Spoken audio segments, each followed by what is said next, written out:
How you doing today, Miss Bradley? I'm fine. How was it getting here? It was cool. Is there anything I can offer you to drink or anything? Nope. Okay, so I am required by law to disclose any information that you share with me if it involves you harming yourself or someone else. The information will only be shared on a need-to-know basis, and in the event that I have to share the information, I will inform you. Okay. Okay. So, I see you got your Bears shirt on today. Um, you like them? Yeah. Go Bears. Go Bears. Okay, so what brings you here today? I guess what I wanted to touch on today is probably the relationship that I have with my father and how it's affecting the inmate population that I work with on a daily basis. Uh-huh. I have a lack of empathy and sympathy for them. I'm very distant and cold when it comes to dealing with them and their needs.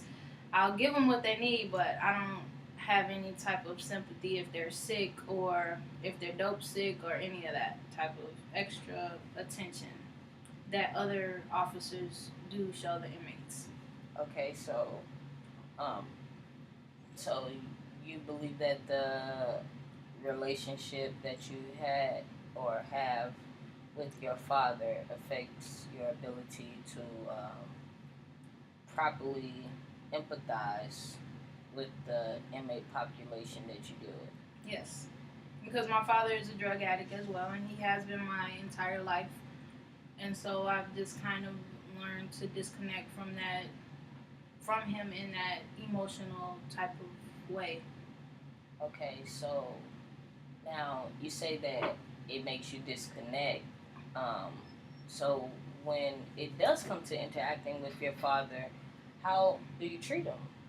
I mean, I treat him, you know, I don't know how I treat him. I treat him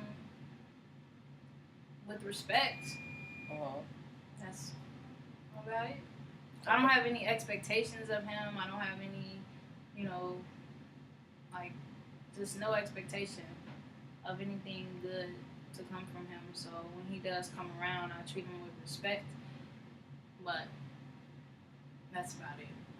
So I mean, that has to be a bit uncomfortable, as well as um, hurtful.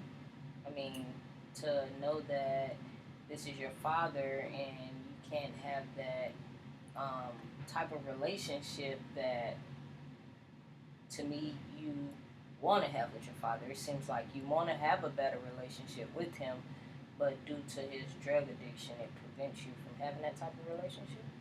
Yeah, I think over like I've gotten over that a long time ago as far as hopes of having any type of healthy relationship with him. Uh-huh. So at this point in my life, it's really no hope for the future as far as him choosing his family over his drug addiction because it's just not something that I see ever happening.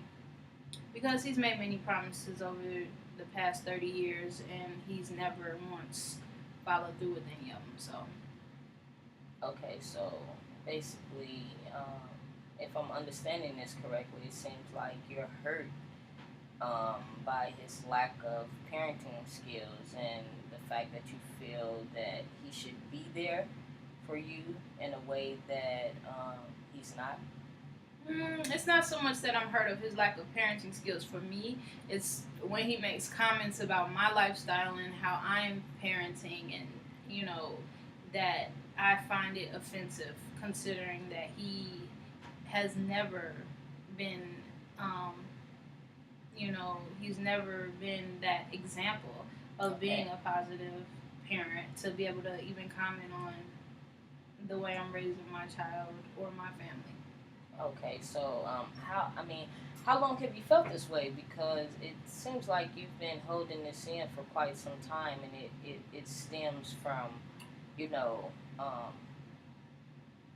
it seems to me that you've been dealing with this for a while. So how long have you been feeling this way?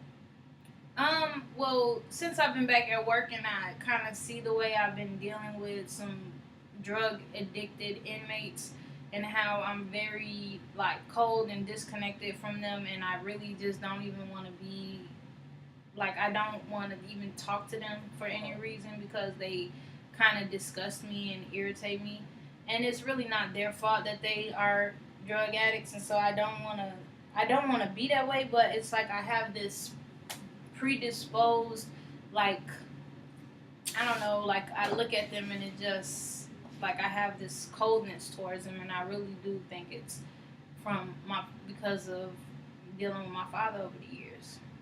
And just so it's not something that I really think about often, but it just came up since I've been back at work.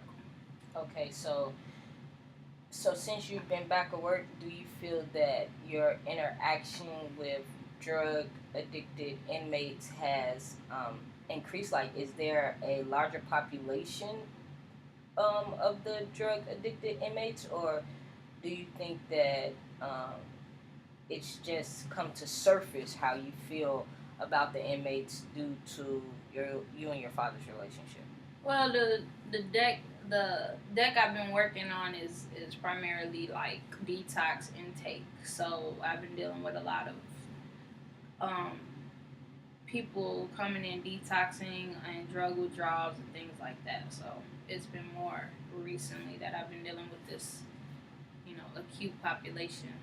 And is it something recent that your father has done that actually brings the issue you have with him to surface more, or do you believe that um, this is something that you've been harboring, but because you haven't had the chance to deal with people like that, you never really paid attention to how much it affected Well, lately he's been making, sending me messages on Facebook and kind of reaching out and stuff, and so I think that the fact that he's been reaching out, it kind of irritates me, and it's just been a lot of things at one time coming together because I do have a lot of anger towards him. you. Okay. So, Now, what type of relationship would you like to have with your father? I just would really like him to get clean for himself and for his grandkids more than anything, and stop making excuses and thinking because he only, snorts drugs through his nose that he's not an addict. And because he works, he's a functioning addict, but he still doesn't think he's as bad as people who inject. But he constantly steals and from my grandmother and lies and things like that. So I would like to have a relationship more so for his grandchildren than for with me. Like I just want him to be clean and be able to experience a better life. So, based on what you're saying to me, I'm sensing a bit of anger, but I hear more hurt in your voice, and it actually may also be a tad bit of rejection, because you don't feel that your father uh, stepped up to the plate and handled his responsibilities as far as you go. And now that he has grandkids, you kind of want it to be like, okay, you didn't do this for me, so at least do this for your grandkids. Yeah, but more so do it for yourself before you die and never really get to experience family or life or anything good, the positive sides of life. So I mean, I feel I don't know any different because he's always been the same. My father's always been present in my life. He's never not been there, but he's always dealt with his, you know, demons as far as drugs go. Okay. So I don't know him any differently. Now, I hear you saying do it for yourself, but I also kind of get a feeling that you want it to be done for you. You want it to be done for the grandkids. And, even though you want him to be clean to live longer, it's like you want him to acknowledge the fact that he has grandkids and you want him to be a part of their lives. So